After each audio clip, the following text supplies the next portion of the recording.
Yo tout le monde, aujourd'hui on se retrouve pour une nouvelle vidéo. Aujourd'hui on va parler d'un autre héros d'ici. Vous inquiétez pas, la vidéo sur l'univers de DC arrive. Je sais pas quand il arrive, mais en tout cas il arrive. Retournons à notre anti-héros. Il est expert en armes, en combat à main nue, avec des sabres, avec des mitraillettes. Le côté obscur de Deadpool, le Terminator. Aujourd'hui on va parler de Deathstroke.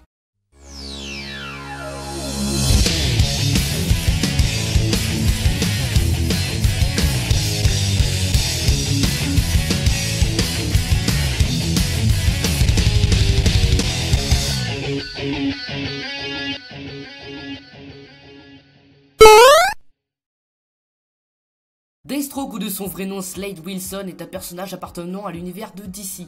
Il a été créé par Mark Wolfman et George Perez. Il apparaît pour la première fois dans The New Titans numéro 2 en 1980. Il est connu pour être l'ennemi de Robin dans la série animée Teen Titans. Un peu comme tous les héros, il a eu un passé assez mouvementé. C'est un soldat de l'armée et au cours de ses années dans ce milieu, il se montre excellent aux entraînements et beaucoup de ses supérieurs sont étonnés de ses résultats. Et comme si ça suffisait pas, il a une relation amoureuse avec son institutrice et même il se marie, incroyable. Vu ses grandes capacités, ses supérieurs décident de le proposer un sérum contre le sérum de vérité.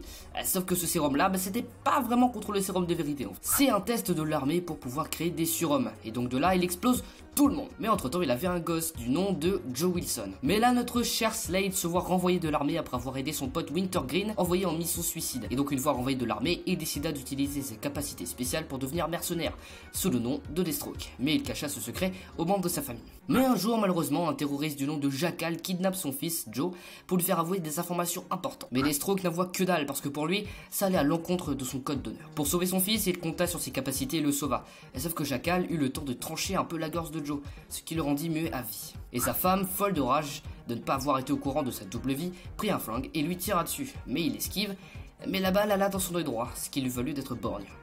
Et aussi ce look hyper badass. Mais il est aussi connu comme ennemi récurrent du groupe d'héros, les Teen Titans, depuis qu'une organisation de super vilains, selon le nom de HIV ou Hive, je sais pas comment ça se dit, lui a envoyé le contrat pour tuer les Teen Titans. Mais ayant refusé, c'est son fils, Grant, parce qu'il avait deux fils, connu sous le nom de Ravageur, qui prend sa place et se tue, accusant le groupe de super-héros d'être coupable de sa mort et décide de prendre le contrat et traque les Teen Titans.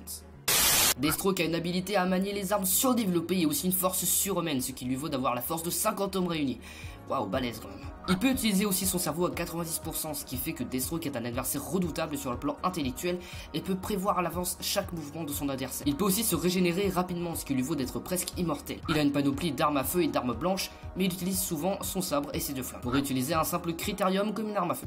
Deathstroke apparaît un peu partout, par exemple dans les séries comme Smallville, où Slade Wilson apparaît en tant que général de l'armée américaine, où il est opposé au méta-humain. À la suite d'un combat entre lui et Superman, Superman l'envoie dans la zone fantôme, une espèce de vide spatial où s'envoyaient des condamnés de Krypton et d'autres planètes. Mais on sortira à l'aide de Zod, un autre ennemi de Superman. On peut aussi l'apercevoir dans des séries comme Arrow, où il y a deux Deathstroke, dans Legend of Tomorrow, des films d'animation aussi, comme dans les Teen Titans, Young Justice. On peut aussi le voir dans des films comme Justice League, Crisis on Two Hearts, ouais merci pour cet accent anglais dégueulasse, La Ligue des Justiciers, Paradoxe Temporel, Le Fils de Batman et Teen Titans, The Judas Contract. Il apparaît aussi dans des jeux vidéo comme dans Mortal Kombat vs DC Universe Online, Batman Arkham City Lockdown, Injustice, Les Dieux sont parmi nous, Batman Arkham Origins, Lego Batman 2 DC Super Heroes sur Nintendo 3DS et Batman Arkham Knight. Bon désolé, j'ai pas trouvé d'anecdote pour ce speed story, du coup si vous en avez, dites-le moi dans les commentaires. On se retrouve dans quelques semaines pour une prochaine vidéo. Salut!